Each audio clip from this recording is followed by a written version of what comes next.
আসসালামু আলাইকুম প্রিয় দর্শক, রমজানের শুভেচ্ছা। তো আজকে আরেকটা রেসিপি নিয়ে আসলাম, এটা হচ্ছে করলা ভাজি।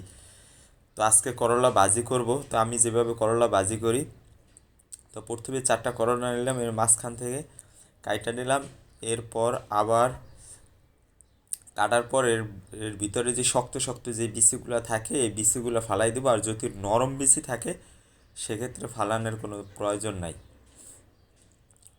তো দেখেন আমি বিচিগুলো ফালাইতেছি। তো ফালালের এই যে মাঝখানে আবার ইফতারির পর তো রান্না করতেছি, তো মাঝখানে এই যে পেয়ারা, যেগুলো টক ফল, পেয়ারা আছে, আমলকি আছে, এগুলো খাওয়ার চেষ্টা করবে। আমি যেহেতু এখন ফাস্টিং করতেছি, প্লাস আমি এখন মেনটেনিংয়ে আছি। তো এরপর দেখেন এই যে কাঁচামরিচ কাটতেছি। আমি কিন্তু এমনি করে কাঁচামরিচ কাটি, আপনারা কীভাবে কাটেন অবশ্যই কমেন্টে জানাবেন। এই যে দেখেন লম্বা লম্বা লম্বা লম্বা করে পরে কাটি। তো এরপর আমি গার্লিক, রসুন, অনেকগুলো রসুন এগুলোর সাথে নিয়ে নিব। তো এরপরে দেখেন এই যে আমি গরম পানি দিয়ে দিচ্ছি চুলার ভিতরে। এর আগেও আপনাদের আমি দেখাইছি, যদি আপনারা বেশি পুষ্টিগুণ নিতে চান সেক্ষেত্রে কাঁচা ব্লেন্ডার করে জুস খাবেন, ওইটা সবচেয়ে স্বাস্থ্য উপকারিতা বেশি। আর যদি আপনারা যে না কাঁচা নিতে পারেন না, আইবিএসের সমস্যা নিতে পারেন না, সেক্ষেত্রে তারা এই রকমের একটু পানির ভিতরে দিয়ে হালকা সেদ্ধ করে এরপরে খাবেন। তো এর ভিতরেই আমি একটু হলুদ দিয়ে দিছিলাম আর লবণ। তো এরপর আমি 1.5-2 মিনিটের ভিতর ফুটন্ত গরম পানির ভিতরেই করলা দিয়ে দিছি। করলা দেওয়ার পর 1-2 মিনিট সেদ্ধ করছি।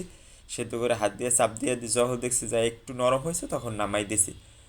এরপর দেখেন ফুল আঁচ দিয়া এরপর কড়াইটা দিলাম। কড়াই দেওয়ার পর এরপর যে সরিষার তেল, এই সরিষার তেলটা দিয়ে দেবো কড়ার ভিতরে।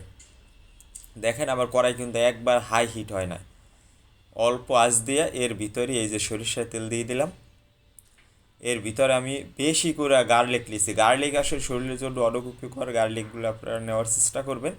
আর এর ভিতর দিছি এই যে স্পাইসি কাঁচামরিচ। কাঁচামরিচটা দেওয়ার পরে আমার চুলার আঁচ কিন্তু এই পর্যায়ে একটু বেশি আছে। এই যে এখন আমি একটু নাইরা চাইরা, আপনি এটা এই যে ব্রেস্তার মতো করা যাবে না, যে ওগুলা করলে এই যে পেঁয়াজ বা রসুন গার্লিকের যে একটা পুষ্টিগুণ আছে ওটা থাকে না। যেহেতু আমি ভাজি করব, হেলদি উপায়ে ভাজি করব, সেক্ষেত্রে একটু কালারের জন্য, যেহেতু আমরা বাঙালি, একটু কালার টালার না হলে দেখতেও ভালো লাগে না, যতই খাইতে মজা হোক দেখতে ভালো লাগে না, এই জন্য একটু অল্প একটু হলুদ দিয়ে নিলাম কালারের জন্য। এই যে একটু নাড়াচাড়া দিয়া যখন এই যে কাঁচা বইটার জালটা ছাইরা দিছে বা একটু কালার আসছে, এর ভিতরেই আমি এখন এই যে করলাগুলো দিয়ে দিছি। এই যে করলার যে কালার, এই কালারটা কিন্তু একবারে বিদ্যমান আছে। দেখেন করলার যেই এটা কিন্তু একবার আমি সেদ্ধ দেওয়ার পরও কালার যায় না। হয়তোবা যেই 100% যেই তিতাটা ছিল এইটা একটু ওয়াশের কাজও হয়েছে, আর এইটার যেই একটু তিতাটাও একটু কমছে। যারা একবারেই নিতে পারেন না তারা অল্প অল্প নিয়ে ট্রাই করবেন। আমি কিন্তু এই পর্যায়ে চুলার আঁচটা কিন্তু একটু কমাই দিছি, কারণ আমি এটা প্রপার মিক্স করবো এখন। মিক্স করার পরে এবার আঁচ বাড়াই দিয়ে লবণ দেখে পরে নামাই দেবে। এই যে দেখেন আমি এবার আঁচ বাড়াই দিছি, এবার দেখবো যে লবণ টবণ সব কিছু ঠিক আছে কিনা।